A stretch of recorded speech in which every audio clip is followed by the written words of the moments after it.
नमस्कार मित्रांनो, मी मंजू भोसले सावंत मंजूस मेजवानीमध्ये पुन्हा एकदा तुमच्यासाठी मनापासून स्वागत करते। रमजान सिरीज चालू केलेली आहे। रमजान सिरीजचा आज शेवटचा दिवस म्हणजे 12वा दिवस आहे। आज आपण बघणार आहोत फालुदा। चला आता सुरुवात करूया आपल्या आजच्या रेसिपीला।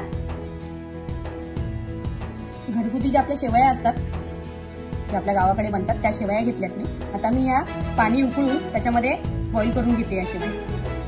4 ते 5 मिनिटं आपण उकळत्या पाण्यामध्ये टाकून उकळून घेतले। आता आपण याला बाहेर काढून घेऊयात पाणी निथळून। आणि एका प्लेट अर्धा लिटर आपण इथे दूध घेतले फालुद्यासाठी।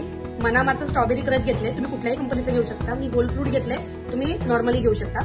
इथे वेरी बेरी म्हणजे बेरी मिक्स आहे हा, हे पण गोल्ड फ्रूट आहे, तुम्ही कुठलाही घेऊ शकता, हा ऑप्शनल आहे। यासाठी ज्या आपल्या घरगुती शेवया होत्या त्या उकळून घेतल्यात, त्या थंड करून मी एका बाउलमध्ये काढून घेतल्यात। आणि 2 ते 3 चमचे मी सब्जा 15 मिनिटं भिजत घालून घेतला होता, तो घेतलाय आपण। आणि त्यात आपण आईस्क्रीम घेतले, एक स्ट्रॉबेरीची आहे आणि एक व्हॅनिला। आपण सर्विंगसाठी 2 ग्लास घेतले, त्यामध्ये आपण पहिले शेवयांची लेअर घालून घेऊया। तुम्ही थोडीशी कट करून घालू शकता, हे तुकडे करून।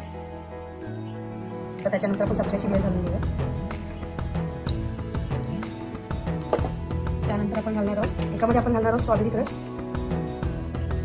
आणि एकामध्ये आपण घालून घेऊया बेरी बेरी क्रश।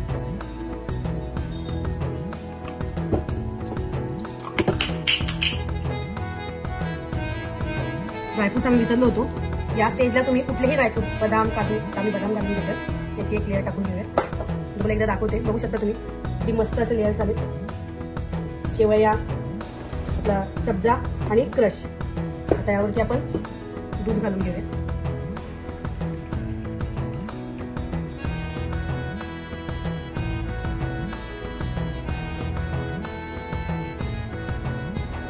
आपण व्यवस्थित असं एकजीव करून घेऊया चमच्याच्या सहाय्याने।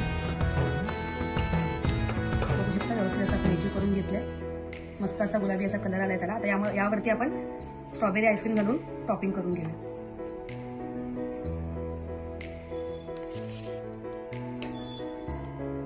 आणि यावरती आपण व्हॅनिला आईस्क्रीम टॉपिंग करून घेऊया।